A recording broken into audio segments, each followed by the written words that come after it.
ഇങ്ങനെ ഒരു വീഡിയോയിൽ നിങ്ങളുടെ മുന്നിൽ വരാനുള്ള കാരണം, ചില വാർത്താ ചാനലുകളിൽ എന്നെ അറസ്റ്റ് ചെയ്തു എന്ന രീതിയിൽ വാർത്ത വന്ന് എന്നെ സ്നേഹിക്കുന്ന ഒരുപാട് ആളുകൾക്ക് വലിയ വിഷമങ്ങളും പ്രയാസങ്ങളും ഉണ്ടായി എന്ന് അറിഞ്ഞതിൻ്റെ അടിസ്ഥാനത്തിലാണ് ഇങ്ങനെ ഒരു ലൈവിൽ വരുന്നത്.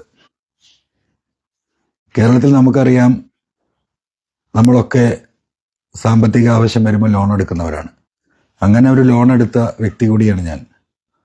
9 കോടി ലോൺ എടുത്തതിൻ്റെ ഭാഗമായി 5,79,00,000 രൂപ തിരിച്ചടവും നടത്തി കഴിഞ്ഞ കുറച്ച് കാലങ്ങളായിട്ട് പേയ്മെൻറ്റുകൾ മുടങ്ങിയിട്ടുണ്ട്. ആ ലോണ് KFCയിൽ നിന്നാണ്, കേരള ഫൈനാൻഷ്യൽ കോർപ്പറേഷനിൽ നിന്ന്. അതിൻ്റെ പേരിൽ കേരളത്തിലെ മുഖ്യമന്ത്രിയുടെ നേരിട്ടുള്ള നിർദ്ദേശപ്രകാരമാണ് എന്ന് ഞാൻ മനസ്സിലാക്കുന്നു.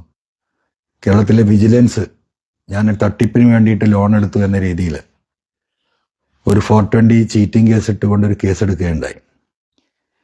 ആ കേസിനെ ബലത്തിൽ ഈ FIR ചൂണ്ടിക്കാണിച്ച് എൻഫോഴ്സ്മെന്റ് ഡയറക്ടറേറ്റിന് കൊടുത്ത ഒരു പരാതിയുടെ അടിസ്ഥാനത്തിലാണ് എൻഫോഴ്സ്മെന്റ് ഡയറക്ടറേറ്റ് ഈ കേസ് അന്വേഷിച്ചുകൊണ്ടിരിക്കുന്നത്. സ്വാഭാവികമായും അങ്ങനെ പരാതി കിട്ടിയാൽ എൻഫോഴ്സ്മെന്റ് ഡയറക്ടറേറ്റിന് അന്വേഷിക്കേണ്ടി വരും.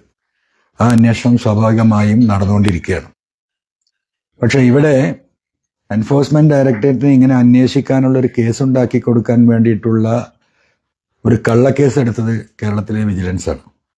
അതിൻ്റെ രാഷ്ട്രീയം ഞാൻ പറയാതെ തന്നെ നിങ്ങൾക്കറിയാം. കേരളത്തിൽ പിണറായി ഗവൺമെന്റിനെതിരെയും പിണറായിസത്തിനെതിരെയും മരുമാസനത്തിനെതിരെയും ശക്തമായ നിലപാടെടുക്കുകയും വ്യക്തമായ കാര്യങ്ങൾ ജനങ്ങളോട് പറയുകയും ചെയ്ത് തുടങ്ങിയ അന്നു മുതലാണ് നിരവധിയായ കേസുകൾ എൻ്റെ പേരിൽ രജിസ്റ്റർ ചെയ്യപ്പെട്ടിട്ടുണ്ട്. അതിലൊന്ന് മാത്രമാണിത്. സ്വാഭാവികമായിട്ടും ഇത്തരം ഒരു ഘട്ടത്തിൽ ഞാൻ പ്രതീക്ഷ അർപ്പിക്കുന്നത് കേരളത്തിലെ നീതിന്യായ വ്യവസ്ഥയിലാണ്. എനിക്കെതിരെയുള്ള നിരവധിയായ കള്ളക്കേസുകളിൽ എപ്പോഴും എനിക്ക് ആശ്വാസമായതും എനിക്ക് നീതി ലഭിച്ചതും കേരളത്തിലെ കോടതികളിൽ നിന്ന് തന്നെയാണ്. ആ കോടതികളിൽ വിശ്വാസം അർപ്പിച്ചുകൊണ്ട് ഇത്തരത്തിൽ കേരള ഗവൺമെന്റ് നിലകൊള്ളുന്ന നിലപാടുകൾക്കെതിരെ, കള്ളക്കേസുകൾക്കെതിരെ കോടതിയിൽ പോരാട്ടം തുടരും. അതുപോലെ തന്നെ എൻഫോഴ്സ്മെന്റ് ഡയറക്ടറേറ്റിൻ്റെ ചോദ്യം ചെയ്യലുകൾക്ക് കൃത്യമായ ഉത്തരം നൽകാനും എൻ്റെ ഭാഗം വിശദീകരിക്കാനും എനിക്ക് സാധിച്ചിട്ടുണ്ട്. തീർച്ചയായിട്ടും അവരും അത് പരിശോധിക്കുകയാണ്.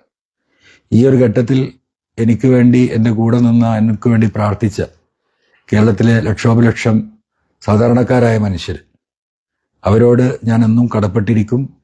ഈ പിണറായിസത്തെ അവസാനിപ്പിക്കാൻ ടീം UDFനോടൊപ്പം നിന്നുകൊണ്ട് ശക്തമായ പോരാട്ടം വരും നാളുകളിൽ UDFനോടൊപ്പം നിന്ന് ആ പോരാട്ടം നയിക്കാനും അതിനോടൊപ്പം നിൽക്കാനും ഞങ്ങളുണ്ടാകും.